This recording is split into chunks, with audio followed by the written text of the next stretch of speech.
Įdomu, ar Lietuvos prezidentas Gitanas Nausėda vis dar mano, kad Laurynas Kasčiūnas buvo geriausias krašto apsaugos ministras? Ypač po valstybės kontrolės atliktos veiklos analizės krašto apsaugos ministerijoje ir pabrėžiu, ne audito, apie kurį vis bandoma sakyti, kad jau kažką tai valstybės kontroliai padarė, o analizės, ir kurią krašto apsaugos ministerija beje įslaptino, tai yra pakišo po slaptumo žyma riboto naudojimu. Tai, kas buvo šiandien pristatyta Nacionalinio saugumo gynybos komitete, viešai negalima kalbėti, būtent dėl tos pačios priežasties, kad viskas įslaptinta. Ir net nebejoju, kad dalis jos tikrai bus išslaptinta, nes tam tikra informacija tikrai neturi turėti jokios slaptumo žymos, ypač toje dalyje, kai kalbame apie diviziją, Vokietijos brigadą, apie finansų panaudojimą būtent stiprinant mūsų gynybinius pajėgumus. Galiu pasakyti tik trumpai, vienu sakiniu.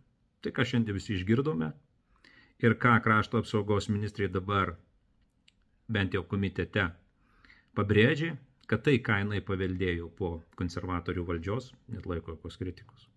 Pasakysiu ir aš asmeniškai taip nustebau, kad žagsėti nepradėjau, bet kad atsilošiau, tai faktas. Šalia mane sėdėjo Laurynas Kasčiūnas, jis buvo raudonas kaip brokas. Nes tikrai valstybės kontroliai pateikė tokius faktus, kuriuos tikrai mes turim žinot, kad jie išmuša iš bet kokių vėžių, nes ką kalbėjo tiek Kasčiūnas, tiek Anušauskas, tiek premjerė, kalbu apie Šimonytę, aš neįsivaizduoju, kuo jie ir visų to rėmėsi.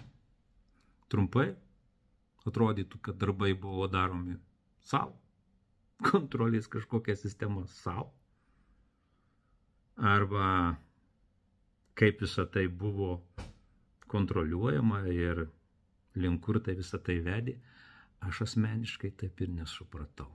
Manau, kad po posėdžio, kuris bus kitą savaitę Seime, riboto naudojimo, ten tikrai pasisakysiu ir būtent kalbėsiu apie šią dalį, kurią pateikė valstybės kontrolė.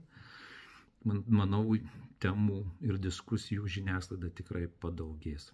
O Laurynas Kasčiūnas net išbėgo anksčiau laiko iš komiteto, kad kažką tai pakomentuoti, nes ko gero jisai jau negalėjo ištverti viduje.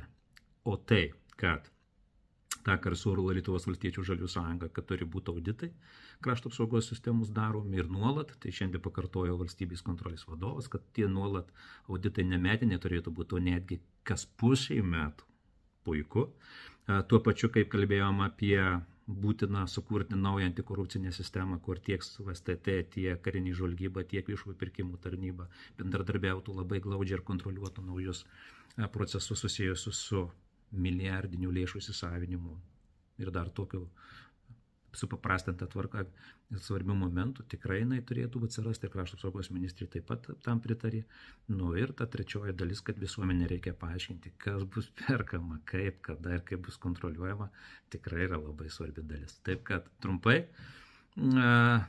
dar sykį iškelsiu klausimą, tikrai tikiuosi jūs pakomentuosit, labai įdomu, ar mūsų prezidentas Gitanas Nausėda vis dar mano, kad konservatorius Laurynas Kasčiūnas buvo krašto apsaugos ministras, kuris buvo pats geriausias. Įdomu, ar tikrai dar taip mano? Įdomu.